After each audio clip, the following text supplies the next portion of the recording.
Moikka kaikki! Mä oon nyt kipeänä ja äiti lähti just kaupungille ja mun päätä särkee ihan sairaasti, joten mä ajattelin, että nyt on sopiva hetki kuvata video. Mä päätin tehdä tän Opi tuntemaan mut -haasteen. Mä pöllin tän Konafilta. Mä olisin halunnut tehdä jonkun muun video, mutta mulla ei ollut mitään ideoita valmiina ja mä halusin kuvata sen nopeasti, joten kuvaan sitten tän. Mä en rupee leikkaamaan sitä mitenkään, koska mä oon nyt kipeänä enkä mä en todellakaan jaksa muokata sitä mitenkään. Just jos jaksan laittaa musiikin ja lopputekstit, mut me varmaan nyt sitten aloitellaan. Eli kysymykset. Ekana, minkä väriset sukat sinulla on jalassa? Mulla on tämmöiset tummansiniset tosi likaset, koska mä en oo vaihtanut monen päivän sukkia, ällöttävää. Mutta jos mä oon kyllä kipeä, niin miksi turha? Missä asennossa nukahdat helpoiten?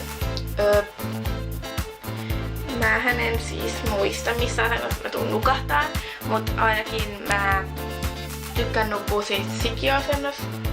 Ja sitten silleen, että mä menen mahalteen. Mä oon nyt just mun sängyllä, että mä voisin näyttää, mutta mä en jaksa. Mä menen mahalteen. Mä niinku laitan pään tälleen ja sitten mä taitan sen. Siis mä menen tälleen, mä taitan tän tyynyn reunan, että mä pystyn hengittämään kunnolla. Mä taitan sen näin ja sitten mä pidän täältäkin ja sitten mä... Ne on varmaan helpoimmat asennot, missä mä nukahan. Oletko siisti vai sotkunen ihminen? Mä oon aika sotkunen ihminen, mutta mä tykkään siisteydestä, mutta mä oon sotkunen, koska mä ikinä jaksa siivota, enkä en mä tiedä, sotkunen enemmänkin. Uskotko rakkauteen ensisilmäyksellä? En usko. Mä pohdin tätä kauan ja silloin kun mä katsoin tätä Konafin-videoja, mä oon ihan samaa mieltä kuin se, että ei voi rakastua ensisilmäyksellä, koska jos joku kävelee tästä niinku, sä oot tässä näin ja sitten sun ohitte kävelee joku tosi hyvän näköinen vaikka jätkä, niin et sä silti rakastu siihen. Sä saatat olla silleen, wow, vitsi kun hyvän näköinen, mut rakkauteen tarvitaan muutenkin kuvaa sitä ulkonäköä. Miten syöt yleensä aamulla? Yleensä mä syön just jotain sämpylää tai piirakkaa. Sitten mä juon kaakao tai mehua ja sit mä syön joku omenan ja jogurtin. Pisin aika, jonka olet ollut nukkumatta. Varmaan just joskus uutena vuotena on valvonut niinku koko vuorokauden, mut mä tykkään nukkua, joten mä en kauheasti oo valvonut silleen niinku putkeen. Oletko hyvä valehtelija? Kyllä mä oon aika hyvä valehtelija. Silleen, että kyllä jos äiti vaikka kysyy, että no, mitäs mä nyt keksisin tähän esimerkiksi? Vaikka olisi silleen, että ootko sä syönyt vaikka joku vanukkaan tuolta jääkaapista, sit jos sanon en oo. En mä tiedä, nyt semmonen on niin kyllä sillä ihan uskoa, mutta toi on vaan semmonen kärjistetty esimerkki. Mutta kyllä mä oon aika hyvä valehtelija silleen.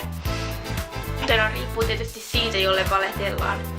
Et jos mä valehtelen vaikka mun kavereille, niin kyllä ne sitten huomaa yleensä, että mä valehtelen. Ainakin Sanni. Mut esim. Äiti ja mummo ei ikinä melkeinpä huomaa, että mä valehtelen. Joten riippuu ihan siitä, kelle valehtellaan. Vasen vai oikeakätinen? Mä oon oikeakätinen, mutta mä haluaisin olla vasenkätinen. Mä oikein tiedän, vasenkätisiä on paljon vähemmän, joten siksi mä haluaisin olla vähän erilainen. Mutta on siis oikeakätinen. Tykkäätkö omasta nimestäsi? Kyllä Julia on ihan kiva nimi silleen, mut pari vuotta sitten mä halusin olla tosi paljon Ella. Nyt mä en tiedä miksi mä olisin halunnut olla Ella. Mut tää Julia on niin tavallinen nimi, että periaatteessa mä haluaisin jonkun vähän erikoisemman nimen. Esim. Joku Eleonora. En mä tiedä. Mä haluaisin joku erikoisemman nimen, mutta kyllä tää mulle kelpaa. Viimeisin kuva, joka oli. Mä en muista. Mä otin varmaan jonkun mustavalkoisen kuvan itsestäni.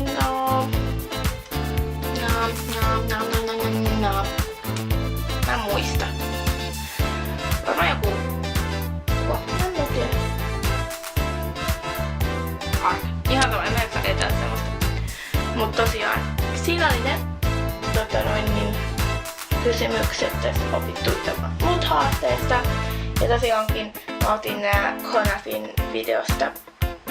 Eli toivottavasti tykkäsit.